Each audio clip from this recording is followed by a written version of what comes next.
साथियों नमस्कार। आज की हमारी ये वीडियो सभी पशुपालक भाइयों के लिए बहुत ही खास होने वाली है, क्योंकि कभी ना कभी हमें नया पशु जरूर खरीदना होता है। और जब भी आप नया पशु खरीदते हैं, आपको उसमें कौन कौन सी बातें देखनी है, कौन कौन सी बातों का हमें ध्यान रखना है, ये सारी की सारी बातें जो है वो आज मैं इस वीडियो में क्लियर करने वाला हूं, ताकि जब भी आप नया पशु लाएं आपको किसी भी प्रकार की समस्या का सामना नहीं करना पड़े। तो साथियों, वीडियो शुरू करने से पहले मैं आप सभी का धन्यवाद देना चाह रहा हूं जो आप हमारे चैनल को इतना लाइक, कमेंट, शेयर और सब्सक्राइब कर रहे हैं। धन्यवाद आप सभी का। आइए वीडियो शुरू करते हैं। साथियों, सबसे पहली बात तो ये होती है कि आप अपना माइंड सेट करके जाएं कि हमें कौन सी ब्रीड का पशु लेना है, आपके अपने क्षेत्र के हिसाब से और आपके घर पे जो व्यवस्था है, आपके फार्म पे जो व्यवस्था है उनके हिसाब से और आपके बजट के हिसाब से पहले से सोच के जाएं कि हमें कौन सी ब्रीड का पशु लेना है। उसके बाद जब भी आप अगर मान लीजिए कोई गाय भैंस खरीद रहे हैं तो उसके साथ कम से कम 2 दिन जरूर बिताएं। जहां पे भी जाते हैं, चाहे आप किसी जानकार को लेके जा रहे हैं या आप अकेले जा रहे हैं, 2 दिन उसके साथ जरूर बिताएं और अच्छी तरीके से ध्यान दें। अगर हो सके तो उसके माता पिता के बारे में, यानी उसके जेनेटिक्स जो है उसके बारे में भी जरूर पता करें। वो बहुत ही ज़्यादा ज़रूरी विषय है, क्योंकि अच्छा पशु होगा, अच्छी ब्रीड का और अच्छे जेनेटिक्स वाला होगा, वो पशु हमेशा ही अच्छा निकलेगा, अच्छा दूध, अच्छी फैट परसेंटेज के साथ रहेगा। इसके अलावा हमें उसको अच्छी तरीके से एग्जामिन करना है और एग्जामिन में भी उसके शरीर की जांच होना बहुत ज़्यादा ज़रूरी है। यानी आप उसके थनों को देखें, आप उसके दूध को निकाल करके देखें, अपने हाथों से निकाल करके देखें, थनों में कहीं पे कोई गांठ तो नहीं है। इसके अलावा उसकी स्किन कैसी है। कई बार क्या होता है कि स्किन अगर डल होती है तो वो पशु भी हमें फायदा नहीं पहुंचाता है। इसके अलावा हमें ये भी देखना है कि उसको कहीं पे कोई गांठ तो नहीं हो रखी है। यानी ये हमें शरीर की जांच करके और पता करना बहुत ही ज़्यादा ज़रूरी है। इसके अलावा अलग जो बातें आती है वो आती है साथियों डिवॉर्मिंग की।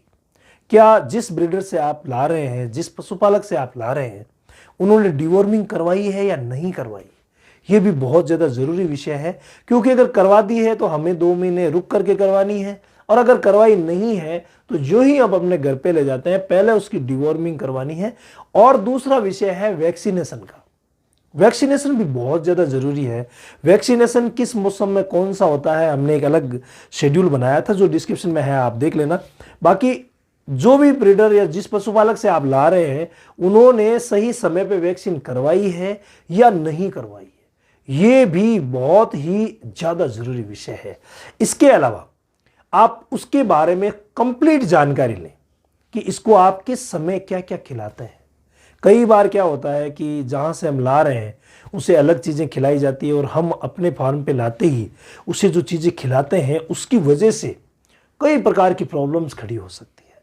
तो इन सभी बातों का हमें पूरा का पूरा ध्यान रखना है। इसके अलावा साथियों एक बात आती है ब्रीडर की, यानी जहाँ से आप ला रहे हैं उनकी इमेज कैसी है, उनका रिकॉर्ड कैसा है। कई बार क्या होता है कि कई ब्रीडर ऐसे हैं जो पशुओं को स्टेरॉइड देकर के मोटे तगड़े कर लेते हैं, या कई प्रकार के केमिकल्स और दवाइयों का यूज़ करके उनका दूध बढ़ा लेते हैं या उनके शरीर को एकदम से चमकदार रखते हैं। और फिर जब हम अपने फार्म पे लाते हैं तो हम तो कोई स्टेरॉइड, केमिकल या मेडिसिन यूज़ करते नहीं हैं, तो 3, 4, 5 या 10 दिन के अंदर अंदर वो जो पशु है वो डाउन होता जाता है और हम समझते हैं कि रास्ते में कोई परेशानी हुई है या हमारे यहाँ पे ये सेट नहीं हुआ है, इसकी वजह से उसमें ये प्रॉब्लम हुई है। तो ये भी आप ज़रूर देख लें। इसके अलावा आप जब पशु खरीद लेते हैं उसके बाद पूर्व पशु मालिक से आप पूछेंगे कि क्या ये पशु साइलेंट हीट में रहा था, जब पिछली बार हीट में आया था तो साइलेंट हीट में रहा था या बोल करके हीट में आया था, कब आपने क्रॉस करवाया था, या आपने सांड या भैंसे से क्रॉस करवाया या एआई करवाई, ये भी आप पूछ लें, आपको बहुत ही फायदा मिलेगा।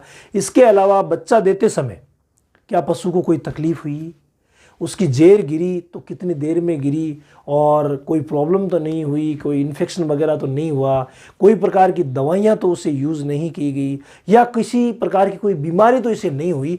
ये सारी बातें खरीदने के बाद हम उनसे पूछ सकते हैं, क्योंकि खरीदने के बाद वो हमें पूरी बातें डिटेल में आसानी से पूरी बता देंगे। उनको भी परेशानी नहीं होगी और हमें भी परेशानी नहीं होगी। ये सारी बातें जानना बहुत ज़्यादा ज़रूरी है अगर हम एक नया पशु ला रहे हैं तो।